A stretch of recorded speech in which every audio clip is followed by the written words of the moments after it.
Hi everyone, this is Helen Mandelinich and I'm going to walk through the syllabi for our AOT 226 Excel class for the spring 2020 online class. First, I would like to share where you get the syllabi from. So it's in the start, we're in Blackboard. We're over here in the Start Here. Once you're in Start Here folder, if you scroll down and look at the Materials folder, we're going to, I'm going to put this in student mode. So Start Here, Materials, Syllabus with calendar and due dates. So I'm going to go ahead and open that up. It's a Word document.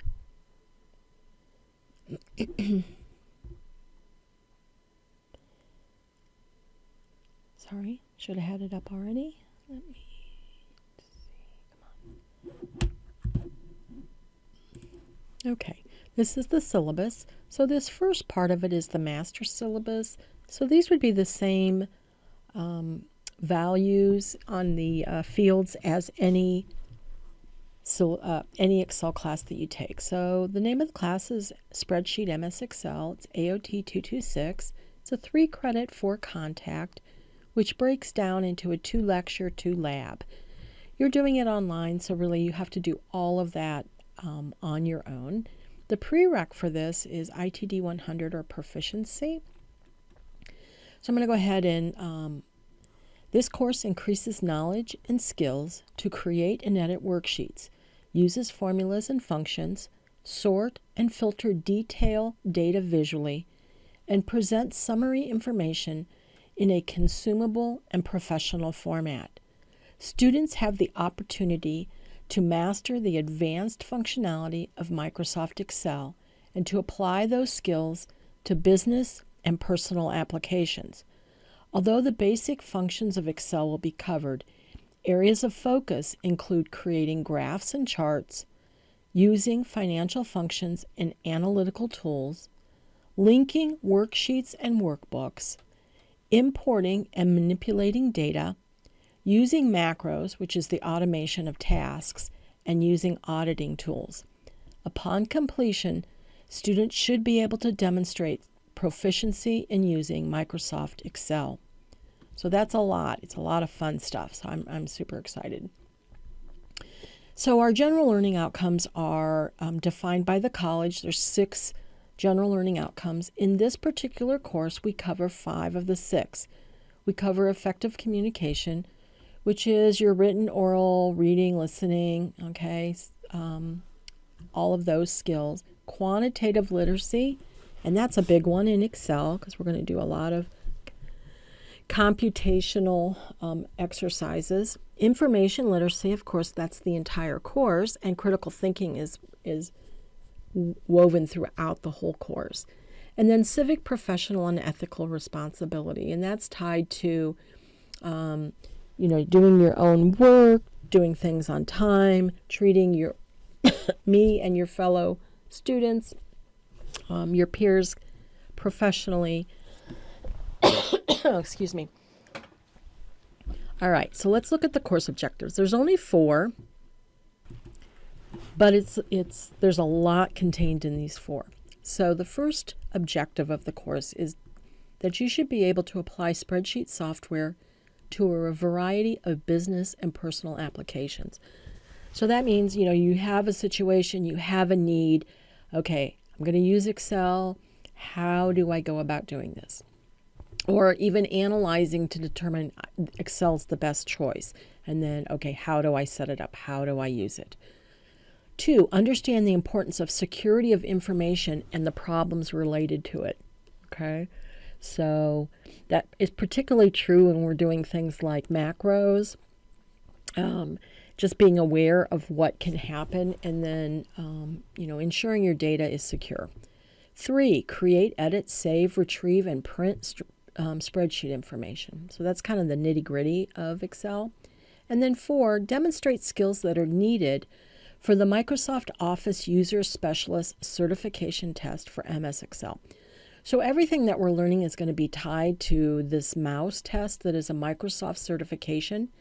At the end of this class, and if you do well in this class, you should have a great comfort that your level of understanding of Excel would allow you to take this test and to pass it. We do not do this test here at Stark, but Kent State Stark is a test site. So if you want more information about that, just reach out to me during the semester and we can talk about what's needed and what's involved and all of that. Okay, I'm not going to go through the policies here, but I just wanted you to be aware, you as a student have rights. And so if you think there's something amiss about one of these areas or anything else, the first place that you need to look to get your issue resolved is the Policy and Procedure Manual located on My Stark State. Okay, so just I wanted you to understand that you have rights.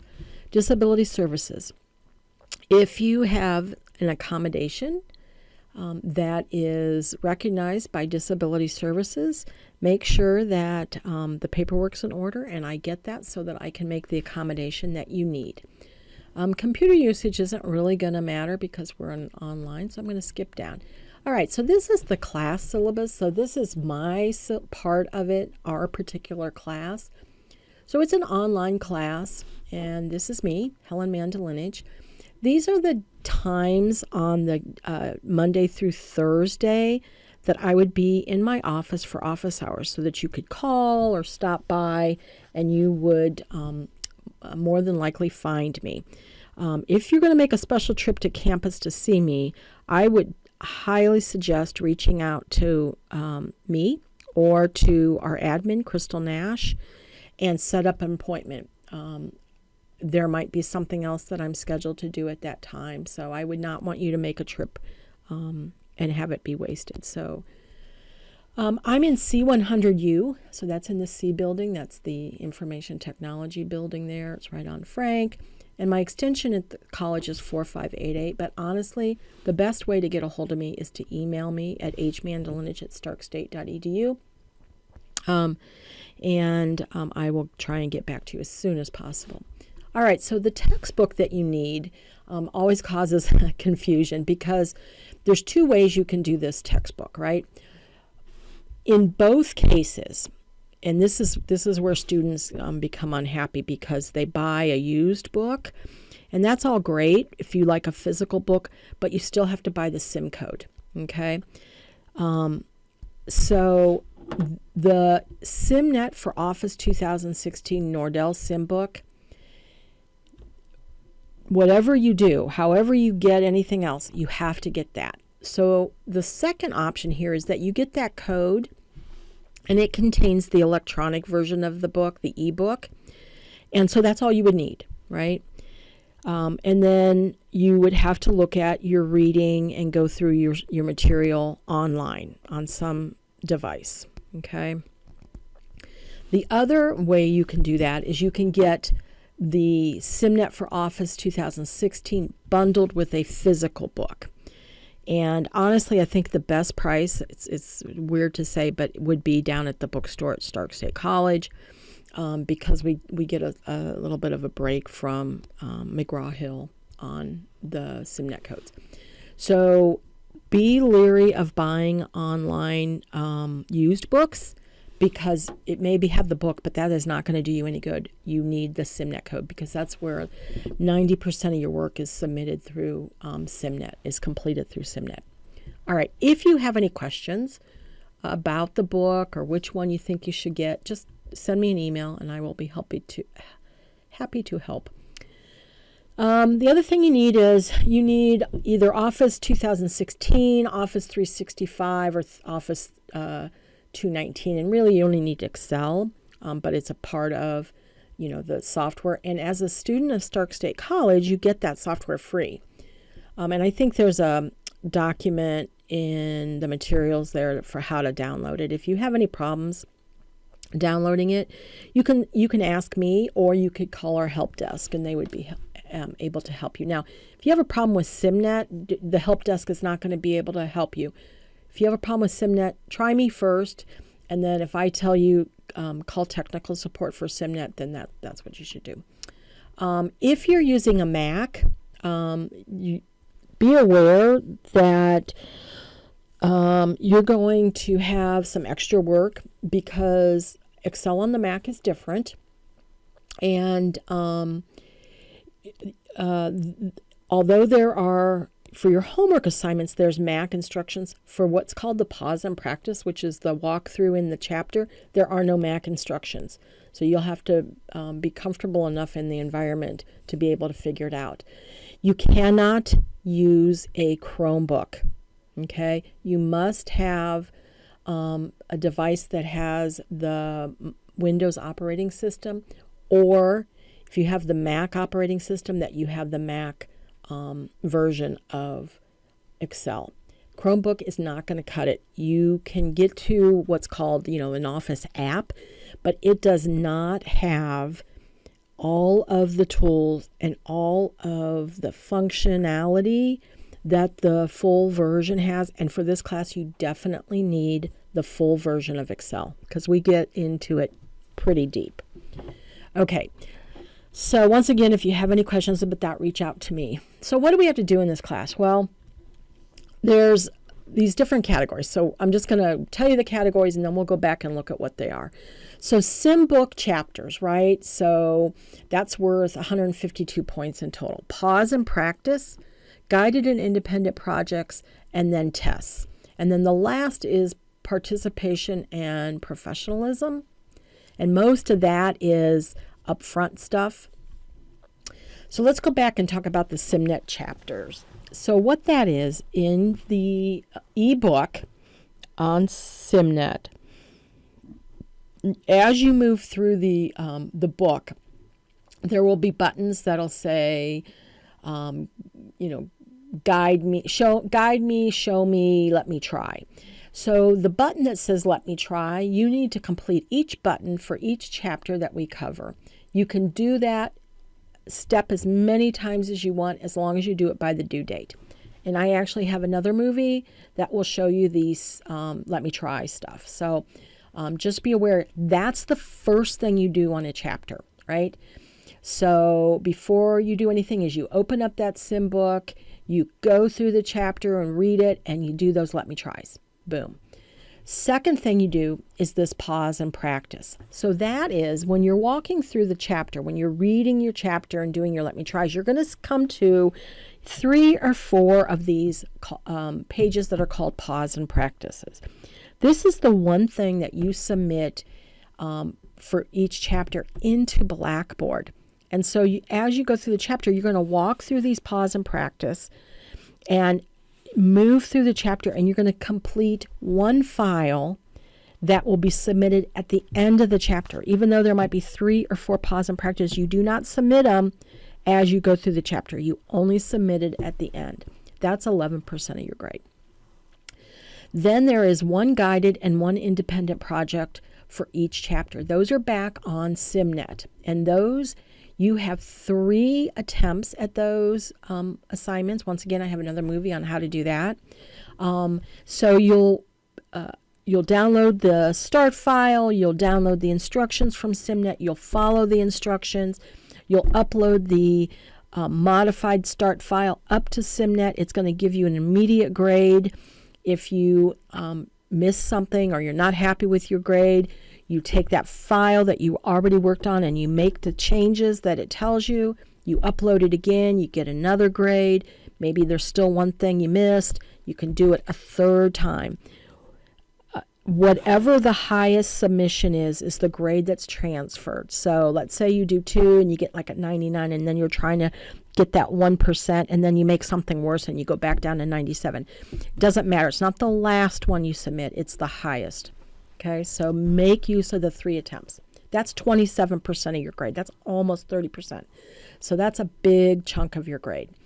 And then the last kind of assignments that you have are these skills tests. And there's really 2 parts to them.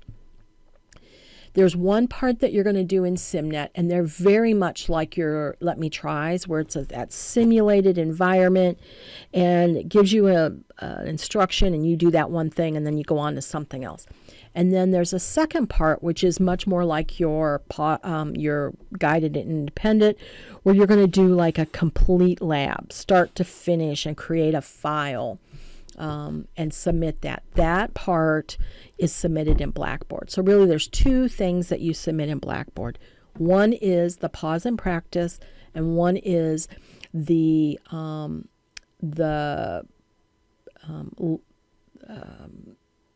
part of the test that is creating a file. You do that in Blackboard. And then the last category that you get grades is your participation and professionalism. So there's two things that you need to complete this first week, that honesty and learning quiz, and I guess that's it. That's all there is for that. And then completion of all assignments on time and professional etiquette of emails. So it's kind of, I always call it like my fudge factor. So 4% of your grade is that. So that's worth 50 points in total. And sometimes that can be the difference, between an A and a B. And then there are some extra credit opportunities. There is in the first week, there is a verification, like to access the system, that's worth some extra credit. And then the Chapter 10 Let Me Try. And I actually think I'm going to add a few more extra credits there. But I didn't put them on the syllabi. So that would just always be above this point. So 1,297 points is the total points you can get. Of course, if you had every point right and you did the extra credit, you could get above it. But that's the ceiling for an A. And then 1167 is the lower end. And so you can just look at the scale here and watch your points as you go through. And you'll, of course, everybody will be down here because we don't have very many. As you move through the semester and your points go up, you'll be able to tell where you're at. All right. So this narrative here is really what I've talked about. So I'm not going to, you can read that. I do want to go through these policies, but I'm going to let you read it on your own. So really everything due is at 11:59 in the due date. And so that's what I wanted to get to. If something happens in this class and you need to withdraw, you must do it by April 13th. All right, so this is the outline. So this is all of the assignments that you have to do, the due date, and where it's submitted to, okay? Because that can be a little bit of a confusion point for students. Understand everything, unless I say over here, is due at 11:59. So, and if we scroll down, I do have a calendar, so sometimes visually seeing, because it's not always the same day. So January 13th we start, so by the 17th or Friday, and I only have Monday through Friday on here, I left the weekend off. By Friday you have to have the academic honesty quiz and the Chapter 1 Let Me Tries. So that's due by Friday. Next Monday the college is closed, and then the rest of your Chapter 1 assignments are due on the 22nd, right? And then your Chapter 2 Let Me Try. So you really have from these few days here to get your, and then so on. All right. So I think that's all I'm going to do on this. Please, if you're going to print anything out on this, I would print out this page 10 through 14. And then use this, when you do it, put a check mark in front of it. You got it done, right? All right, guys, good luck. Please do not hesitate to email me, give me a call at the college. I am here to help you succeed. All right, guys, good luck.